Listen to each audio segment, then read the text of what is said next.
Sebuah tempat di mana kata-kata menjadi sunyi.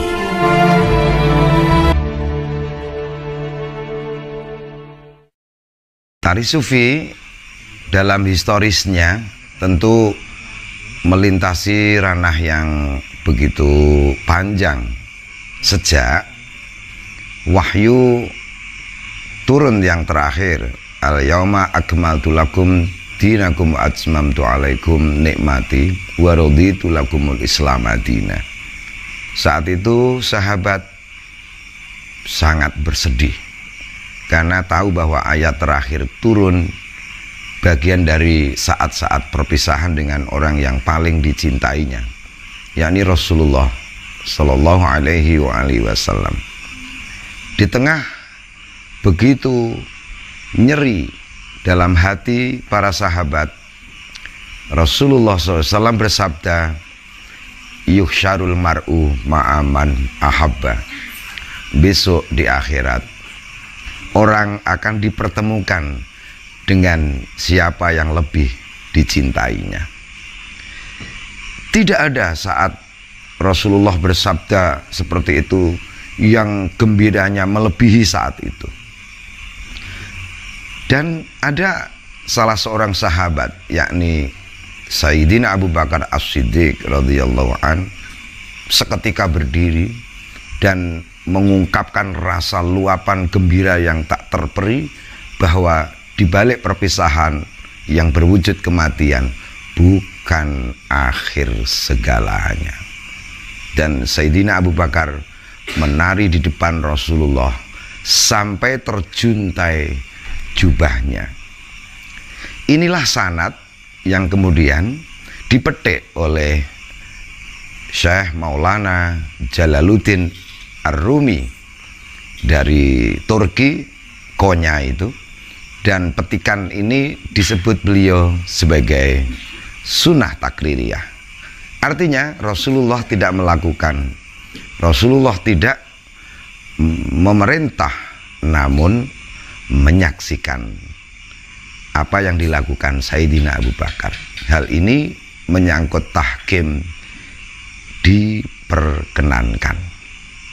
Dan itulah sejarah kemudian Syekh Maulana Rumi adalah nasab yang keenam dari Sayyidina Abu Bakar As-Siddiq, dan Syekh Maulana Rumi punya nasab turun keenam lagi kepada Syekh Hisham Kabbani, juga mertuanya Syekh Nazim Haqqani dari Thariqah Naqsabandi di Amerika yang aslinya Siprus. Dan tari Sufi ini diusung oleh beliau-beliau ke Indonesia.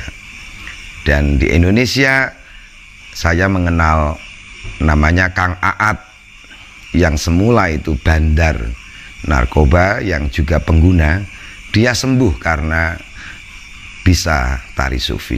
Dari beliaulah saya memperoleh percikan api cinta ini, dan kemudian saya kembangkan di negeri Nusantara. Kenapa saya kembangkan di negeri Nusantara? Pertama, filosofi kita adalah nyokro, manggilingan. Hidup itu bagai roda berputar, dan putaran ini adalah selaras dengan semesta ke kiri dan diminiaturkan sebagaimana tawaf. Dan tari Sufi dalam kaitan ini adalah Baitullah di hati, yang disebut Baitullah hakiki. Kalau kiblat memang sembahyang menghadap ke Ka'bah, tapi kiblat hati kemanapun kau berpaling, di situ kau melihat wajah Allah. Begitu. Soal kontribusi tentu ada. Secara personal dia membangun kedekatan dengan ilahi, bahwa Tuhan jangan dicari di luar diri, tetapi Tuhan berbagi di bumi melalui setiap hati, terlepas primordial agamanya apa.